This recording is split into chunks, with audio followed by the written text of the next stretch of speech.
So last but not least, we have Micheal Joroff with us today. How many of you have heard Micheal speak before? So you'll probably concur that he is just a real treat to have with us today. He's an advisor of 20th century clusters and innovation districts around the world with a focus on what's next. And Micheal has been an MIT senior lecturer, a global researcher for, I think, 38 years, 34, something like that. A part-time cowboy, he hails from Colorado, or part of the time anyway, we should say, and is an advisor to large-scale retail real estate projects and urban planning. So he's going to share with us his thinking on innovation, clusters, and the city as a platform for change and placemaking.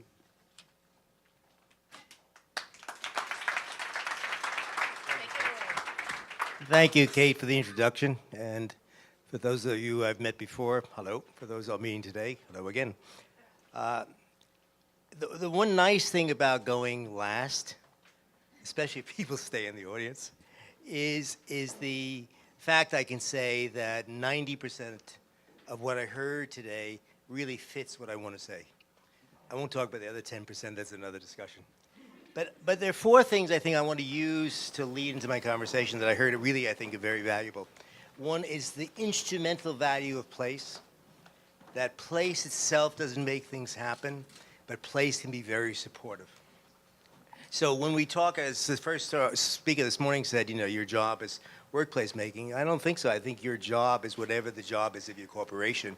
And the second point is that physical, culture, and artifact design are very important strategies to make that instrumental thing work. Another point was the notion I think that came across very clear was that our workplaces and our cities are blended. They're physical and digital, not separate, but they're blended. And I think when we talk about the city of the future, suburbs are not going to go away. If you look at Apple, Google, and the big companies here, they're in the suburbs, but they're also in the city. So it's going to be both. The other thing that I think came out that's really very positive, very powerful, is the notion of agility. We don't know what the future's like. We know everything's going to change. So you have to build flexibility into the physical structure, but agility into the mindset. And this is what I'll get into. And also the other thing is the notion about what's top-down and what's user-driven. So when we talk about platform, city is a platform for innovation, and I literally mean a platform. It's something that things stand upon. I'm standing on a platform here. And today we talked about the corporate platform, but more important than the corporate platform, the workplace platform, which is within, you have many workplace platforms within the corporation. And so then there's the workplace. And then we're talking about cities. And I just want to say, as background to what I'm going to say, we heard, I think, a couple of really interesting presentations about cities. But we're hearing three things happening. Just companies moving to cities to aggregate. They're going in on their own, and they just want to be together and link together, and that's fine. And the second one is the beginnings all over the country, as I think Peter mentioned it, and we refer to a Brookings Institute report about innovation districts, which are popping up all over the country. And those districts are essentially bringing together companies that are existing infrastructure or existing ecology of funding, creating business, translating business. And those are fine. The third one, which I'm going to talk about today, is the building of what I call clusters, new century clusters based upon some older clusters we had. And these are different that I'll talk about because they're much more intentional, and they're blending real estate development for the purpose of human and social capital development. But they're also playing a key role in the development of cities. All right, so these are really, I'm calling them 21st century. They have antecedents in earlier models, which I'll talk about, but they're being designed, let's see, there we go. But they're being designed in a way to have a physical impact on the city, but also to influence industries. And there's an example of Helsinki, and there are only about 8 or 9 of these in the world. And one is in Helsinki, a project called Arabi-Ranta, where this was the oldest section of the city, and they want to redesign it for a part of the city development strategy. But the purpose of it was to develop the industrial design industry of Finland, right? They decide they want to be the best and the most leading center of industrial design in the Baltics. Right? So what you have there, all these projects are mixed use. They have housing, they have companies, they have a university, startup companies, big companies. But what's really interesting is they also use the place as a laboratory. So you have all the Scandinavian ICT companies and media companies testing new things in the housing units. And the housing units, because they're normal people, every housing unit has a technology resident assistant to help people use it. So these places are innovative in themselves, right? They're driving an industry and they're serving a city function. There are a few other points I want to make before I get into so what we're talking about is developing human capital. What does that mean? It's basically building the relationships between peoples, the companies, the relationships among them that generate knowledge. So you get a lot of the districts are taking existing knowledge and putting them into products. These generate new knowledge. And I'll give you examples in a few moments. They capture that knowledge, which means, in effect, not only using it for knowledge application, but they capture that knowledge to train the next generation, and the next generation, and the next generation. So they really have very specific purposes. This is a complicated diagram, but it just shows how complex the ecology of innovation is. It's not a matter of just having smart people and a smart intent, but it's a complex ecology that has to be developed. And I think I want to just stress also, you're doing it for a purpose, for people and for an industry. One of the things I think that came out today, and I want to reinforce it, it's not just about millenniums. Right? So we all know Mark Zuckerberg and that lady who heads Yahoo. But and we know that there are all these people on the top, young, bright guys who are hoodies and they do wonderful coding stuff. But what people don't know, people don't know that the majority of companies started in America, small companies are started by people over 50 years old. Right? It's not just millenniums. The guy on the right, everybody knows Mark Zuckerberg and Marissa Mayer, right? Everybody knows. Nobody knows Bob Langer. Bob Langer is an institute professor at MIT. He's won every prize but the Nobel Prize in science. And the reason people say he hasn't won the Nobel, he's too young, he's 52. But Bob Langer has 408 patents in biotechnology. Bob Langer has started 22 companies, all right? And Bob Langer has trained 500 students that are all over the biotechnology industry. All right, so we have to think. It's individuals and groups, but those individuals and groups, are much more varied than we think. And the other thing we have to realize, millennials will grow up, and they're going to have different kinds of needs. So, we have to think that's the agility. Yes, you satisfy what they need now, but also someday they're going to have a girlfriend or a boyfriend, and they'll live together, and they need more than the micro apartment. Someday may even have a baby in the family. So they change. They have different obligations. The other thing I want to make sure that we understand is not only startup companies, right? Stanford is obviously a hotbed of everything. Stanford's over 100 years old. MIT, if MIT were a country, and you looked at all the businesses that people, graduates started, you have the gross domestic product equal to South Africa. All right? So, and that's 150 years old. Alibaba, which everybody knows Alibaba, a big, hot company, that's 18 years old. So, yes, we want to worry about startup companies, but we also want to worry what I think that somebody's called scaling up companies. The other thing I think that's really important when we're talking about these districts, they're not only for the companies, but because they're major interventions in the city, they really serve the whole population. So I'll give you examples. MIT has programs for high school kids. They have kids for actually babies, teaching that next generation. MIT offers enough courses for high school students. It could be a high school if it wanted to be, but they're not connected to a curriculum, okay? So you have to think about those endpoints. Now, everybody, when they talk about, especially around the world, I want a Silicon Valley. Well, good luck. Silicon Valley is very special. And I'm not going to talk about Silicon Valley today because it's a peculiar thing because it's so big and so long. I'm going to talk about the one on the East Coast called East Cambridge Kendall Square, which is around MIT. And the reason I use this is because, one, in different ways is as great as Silicon Valley, but it's also more what people will build, a district, a large-scale cluster. And these clusters are anywhere from 200 to 400 acres. They're big, okay? So MIT, as I say, if you look at this diagram, basically 3 different areas that were developed different times with different kinds of partnerships between the city, companies, MIT, and institutions, other institutions. So 3 different areas. Forest City actually was, I was talking with Kevin, Forest City in the 80s and 90s probably were the best city-making company in the world because they always built next to universities and they build these science clusters. So you get MIT, so they say this is the cluster, which MIT is the heart of, but it's a lot of companies. There are over 200 companies there in that cluster. So the cluster now is about life sciences. It's interesting, this is about agility. The cluster began after World War II when MIT had done all this fantastic stuff, you know, in the war materials, radar, sonar, missile guidance systems. So they wanted to commercialize that. So the first cluster became around those missile guidance systems and defense systems and stars. Later on, it evolved into computer sciences and computer software. Later on, it evolved into media. And now it's computer science or life sciences, but the other ones haven't gone away. All right, so we still have life sciences, now nanotechnology, computer science and media, energy. I drew this diagram about 4 years ago. I would now add robotics. And let me explain why they fit together into a cluster. So the wheels of innovation, in effect, and they have to all be in place.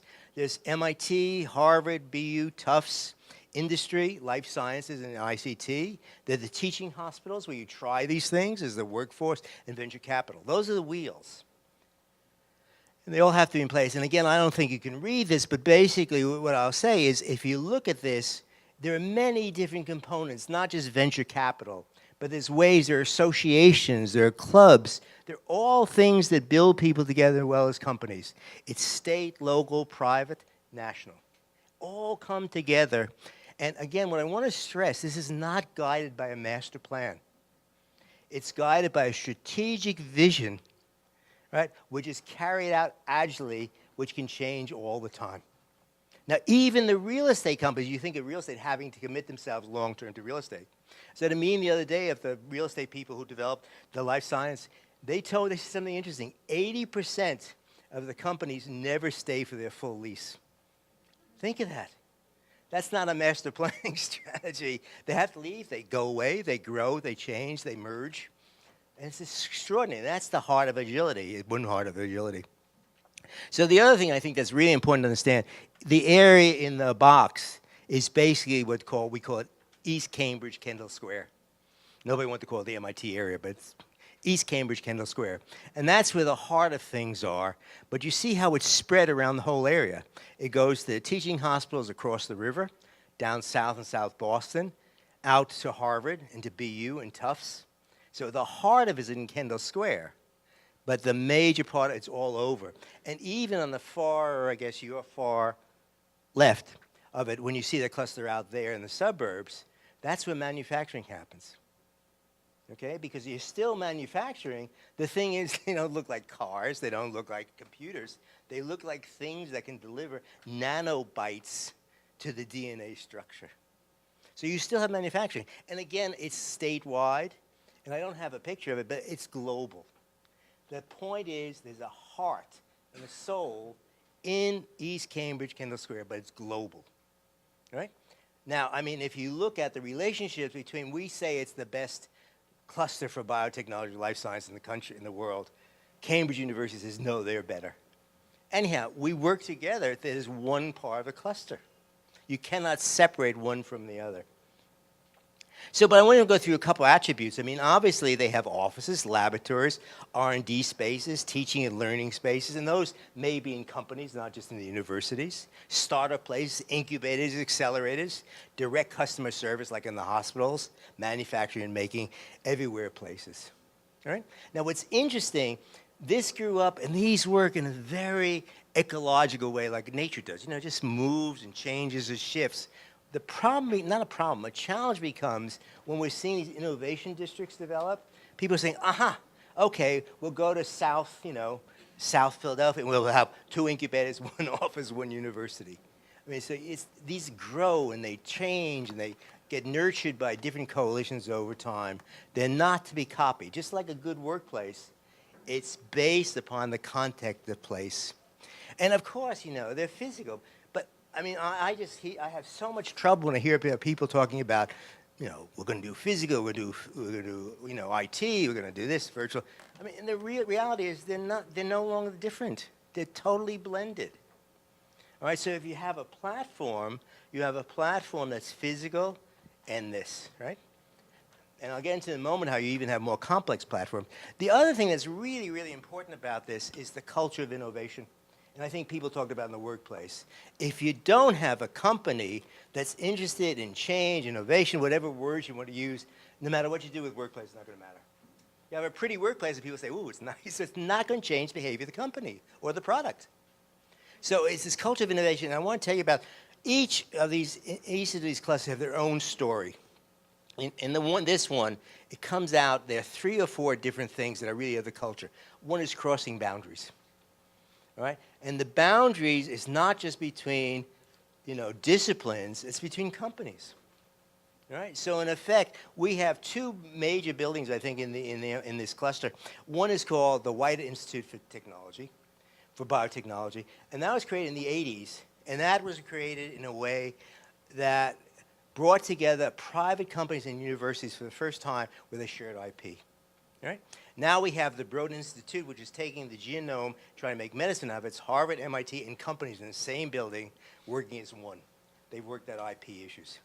The other thing, is this notion of transdisciplinary, you bring people together at the beginning of the process. And it's permissive. The attitude is extremely permissive. You do what you think you can do. If you fail, you fail. You fail 5 times, you probably have a job. But it's very permissive.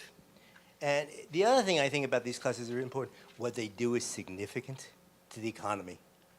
They're not just trivial things. They're significant. So what we're talking about biotechnology here or life sciences is significant. And the focus is always on what's next. If you know it now and you're implementing it, that's not this part of it. All right? They're trying to get what's next. And the other thing I just want to mention is they all have this power of narrative. They take this story that I just talked about and make it into a narrative that everybody in the group shares. So the key narrative of the Kendall Square of East Cambridge is really in the symbol of MIT. From the beginning of this culture was about the academic and the industry and the labor together. So MIT's culture and the culture of the cluster is you create knowledge only the purpose of serving society or industry. Right? Now, they have different roles. MIT's not a consulting firm, but it's all about in the culture. And anchors and magnets, so you have to have, in these clusters, you have to have a strong magnet. Human social capital, you've heard a lot of that before. It's about attracting people. It's more than that. It's about professional growth, integrating talent. So if you find a good life science scientist, he'll know or she'll know an awful lot about nanotechnology because they have to go together. So you do it. And what I call enhanced serendipity. It's really nice to have an atrium, stairway in the atrium of the building and a cafe, and I don't take away from that. But real innovation comes from when people come together to solve a problem, right? The problems are wicked problems.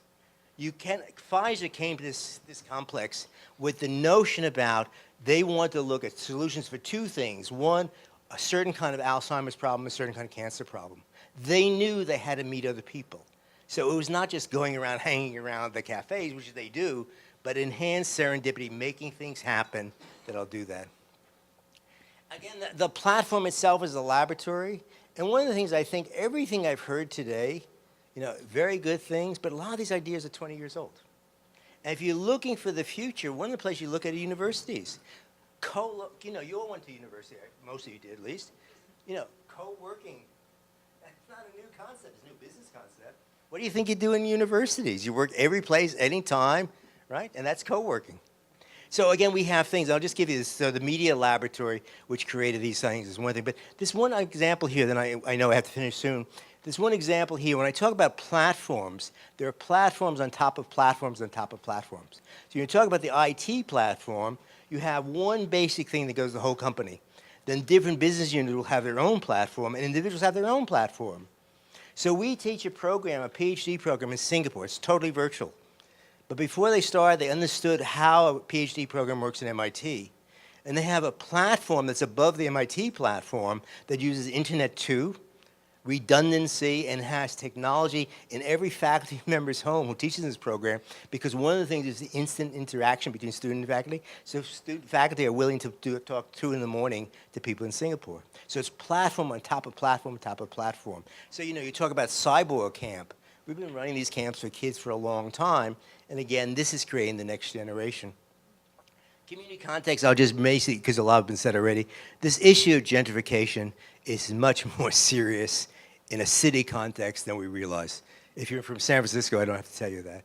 But these clusters, these intentional clusters, know there's a problem and do things to head that problem off or ameliorate the problem. I just skip over. This is Seoul Digital Media City, which is the first of the New Century clusters. These New Century clusters were based upon things like MIT, but they wanted to create that in the 21st century context, and where it took MIT and Silicon Valley 50, 60 years to mature, their goal, and it's in Abu Dhabi, in England, in Spain, we have these places, they want to do that in 15 years. Right? They want to get that because it's that important to their economy. So, again, I'll skip this, but I just want to end up by saying, what's the value of this to you? Because most of you are not working on this scale. You know, one, I mean, it's thinking about place or platform as long-term asset developments. All right? So the earlier work of Forest Cities, when they built these science complexes around universities, at MIT, they have a 90-year land lease. They see it as a 90-year partnership with MIT. All right? They're not, in that case, they weren't a real estate company. They were an asset development company that used real estate. In Media City, UK, they built it. The guy who's the developer bought the Manchester Canal. You've heard of that one. You know, he bought it 30 years ago because he knew it had value long term. They exploit the value of the cluster. If you're a company in a cluster like BBC, British Broadcasting System Corporation is in England, they know the cluster serves them as well as they serve the cluster, right? But it's conscious. It's not just saying, okay, we'll sit down and hope everybody meets over cafes. There's a conscious thing. So you reach out, create joint programs, formal, informal programs. The other thing I think is really important is for you people, us, to join this platform-making coalition. All right? We are as important as corporations of making the platform in the city as anybody else. So, I mean, so you have to step outside and shift the organizational mindset to agility. I mean, no matter what we do, we just have to be flexible. And the other thing is I'll say, is play for the strength on the innovation curve. You know, the whole thing about early, you know, invention, early adapters, late adapters, mainstream adapters, those kinds of things. Well, by understanding what goes on in clusters, because clusters are about inventing the future, right? So yes, you can do surveys, you can do studies, hire experts, but the best thing, and one of the best things to do, is look what's going on in places like these clusters that are all about inventing the future. So it's another way of thinking about workplace, and it's very complex, but it's very exciting. Thank you.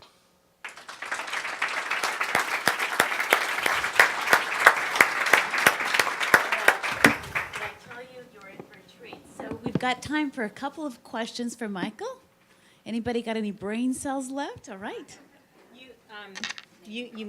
My name is Nancy Graham. You mentioned gentrification and that the clusters are very aware of this and they're working on it. I'd be curious as to, because that is a big issue in San Francisco, what are some of the things that they're doing around? I'll mention two of them. Okay. One which I won't identify because of reasons I'll say. It was in England. It was one of the companies that was one of the areas next to the Olympics. Everybody knew it's a very poor area. They did a few things consciously. One, they bought strategic pieces of land that no large-scale development in the city can develop unless they control that land. That gives you a lot of control. So you owned it, bought 10 years before the demand was there. Another thing that this is a little touchy is, in effect, you know, one of the things when you start gentrifying an area, you're really worried about crime. All right? Now, some of these areas were high crime areas, and basically said, we're not going to change that. We're not going to give added policing there. The areas remain very unattractive. I mean, did it make it worse? No. Did it help the areas? No, but it stopped the gentrification from happening. That's one example. The other thing that's happening in the Kendall Square area around MIT, it's growing fantastically. And, Berkeley and Cambridge used to be called, what is the People's Republics of Cambridge and Berkeley. So the citizens are very engaged there. There's a complicated process of negotiation. If we're taking this property, we build a park on 2 roofs. If we're taking this property, we'll trade you this for that. The other thing that's happened in Kendall Square, which is really good, again, it's the notion about for every bit of housing we build, we have to build 30% low-income housing, or affordable housing. Sorry, no, low-income's the wrong word. Affordable housing. And every building now, new building in the Kendall Square area, a commercial building, has set aside 10% of space for startup companies.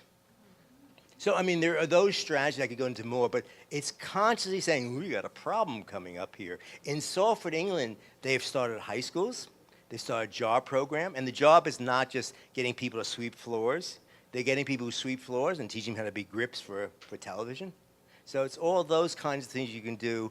Won't be perfect, but it's a lot better than not worrying about it. Good question. Others? Well, let's give Michael a big round of applause. Thank you. Well done. Okay, so we did 8.5 hours. How do you feel? Like you need a glass of wine? Oh, well, Brian and I thought it might be kind of fun just to do shout-outs. Like if you were to think about one word that would summarize what you've gleaned today, what would that be? Choice. Agility. Community. Co-creation. Experience. Oxytocin. Making it personal. Others. Connection. Yeah. Brian, I know you've got a list. Well, I loved alligator level of the brain that that happened. Christy said first thing this morning. I love Steve's presentation on making it personal, obviously. A little teary. Choice. Love, work, and religion from Jerry. Yeah. And what color would my jelly bean be? I think I'd probably go on red. Go on red and just like say it doesn't happen. And then the big question about what is an office? Do we need an office? Is it quantified? And how does that lead to what draws me to it? Whether it's the space, as Primo demonstrated, or the building or the city. And I think that takes us, and the people, and the different people that help pull us towards those spaces. Yeah. So that's kind of what I took from the day. So big day. That was Big wonderful. day. Yes, and Big really day. the person that we have to thank for putting all of this together is Isabel, that I'm sure you are aware of. She created the program and the venue, and she's got a wonderful team. Bianca and Kevin, can you raise your hands? Wonderful. Thank you for the great support. So I know a lot of you have asked questions around, will the slides be available, some of those kinds of things. Michael Joroff's actually sharing a couple of other documents, and they will be available on unwired.eu.com. And we don't have a slide of that, so you might want to jot it down, because not only will you get all the presentations, but you will also be able to view Workplace TV. So that means that you can actually go back. They videotaped today, and you can not only look at any of the Worktech sessions from today, but also from others that they've been having. So that's very cool. And in fact, speaking of others, Yes, it's unwired.eu.com. I just saw a form, so we have to remember people to fill out your evaluation forms, please. Are we drawing the iPad? Let's do it. Come okay. on. Has everybody submitted? Yeah. Okay. And everybody knew they had to stay in order to win, right? Okay. All right. Let's see. Jim Ware. Oh my gosh. There you go. Come up and get it. Oh, that's great. Yeah. And along those lines, we want to thank all of the sponsors, the exhibitors, the supporters. We want to remind everybody that there is another Worktech event in November in London, if you are interested in going to London. And then next May in New York. And there are probably others all around the world, but I know there's one in I think Chile, Argentina, which I know is 2 countries. Okay, it's not Chile, Argentina, but yeah. And if you want to keep the learning going on in between Worktechs, we invite you to join us with the Workplace Evolutionaries, or we. It's not too late to get your tattoo prior to alcohol or after. It's fine. But also, Christine Woolsey was sharing with us today that if you want to see one of her articles and you happen to be traveling here via Southwest, in the October issue of the Southwest magazine, on page 58, they've actually published one of her articles. Going mainstream. Yeah, exactly. You've That gotta and love it. HBR the same month. Gosh. So Herman Miller's been very generous around creating an event of hors d'oeuvres and drinks and networking, and they've provided a bus that's right outside so that for those of you that want to take the bus, it's just, I encourage you to collect your belongings and carry it on, and we can continue the discussion. It's actually a trolley car. So if you're like me and San Franciscan for many years and have never ridden in one of those motorized trolley cars, this is your chance. If you want to have a little walk, it's on the corner of 3rd and Market. So I actually am going to be walking over there. Do you have your flag? I don't have a flag, but I'm tall. Anyway, and as Darius said to me, be there, be square. Virtual wine just isn't quite the same as actual real wine. So let's give you ourselves a big round of applause for this day. And thank you for coming.